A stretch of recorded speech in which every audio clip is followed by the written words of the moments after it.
To an engineer at a console, the relationship with a studio monitor seems straightforward. The speaker plays, and the ear receives.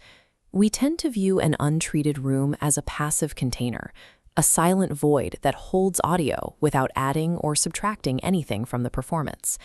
In reality, the air is a high-resolution map of volatile, competing acoustic zones. Sound doesn't just fill the room, it creates an invisible topography of pressure and velocity. Moving the mixing chair just a few inches forward can trigger unpredictable distortion. Rolling back a foot can instantly wash the audio in a blur of reflections. Finding the sweet spot is a matter of navigation. It requires understanding the three distinct physics engines that govern how sound behaves once it leaves the speaker. Expensive gear cannot solve a physical problem.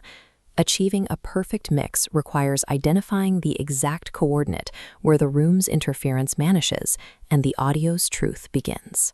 Everything starts at the origin. As the speaker cone vibrates, it creates massive pressure changes in the air immediately touching the driver. This proximity is the near field. Here, sound waves haven't organized. We see tangential velocity, air particles moving in unpredictable directions rather than a clean path forward. Consequently, sound pressure levels are nonlinear and unstable, with frequency response wildly shifting from millimeter to millimeter. This zone of physical chaos generally extends outward to twice the speaker's largest dimension. Any measurement taken inside this boundary is a lie. If an engineer places their head here, they are listening to air turbulence rather than a coherent audio signal. Once we move past that chaotic boundary, the sound waves finally begin to organize. This is the far free field. In this zone, the wavefront propagates outward spherically. Obstructions are negligible, and the sound is uncolored by the turbulent physics of the speaker cone.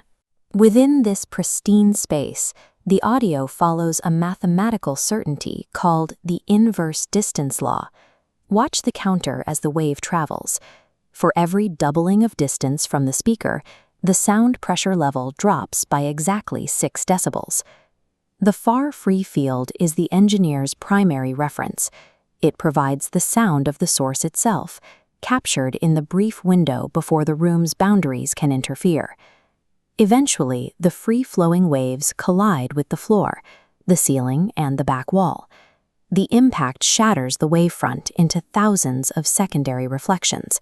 This is the reverberant field. It is no longer a directed signal, but a cloud of ambient noise that fills the back of the room. In this area, the reflections have mixed so thoroughly that we measure them as time average sound energy density. The room has reached a state of diffusion, where the audio is coming from every direction at once. Because the energy is so distributed, the volume level becomes virtually uniform. Moving your listening position within this field doesn't change the volume of the ambient wash. Here, the speaker's direct detail is lost. In the reverberant field, the engineer is no longer evaluating their mix. They are only hearing the unique acoustic signature of the room.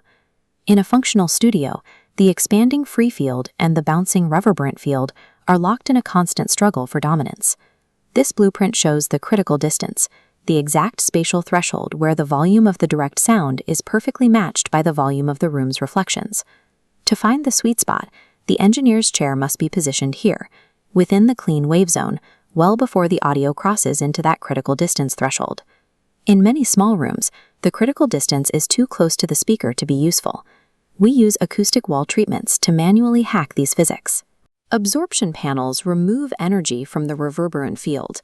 This physically pushes the critical distance back toward the walls, widening the pristine free field so it can safely envelop the listener. This creates a reflection-free zone, a pocket of space that is far enough from the chaotic near field to be stable, but clear of the ambient reverberant field. Navigating these 3 zones provides the mathematical baseline for a reliable mix. It gives the engineer the physical data needed to stop fighting the room and start trusting what they hear.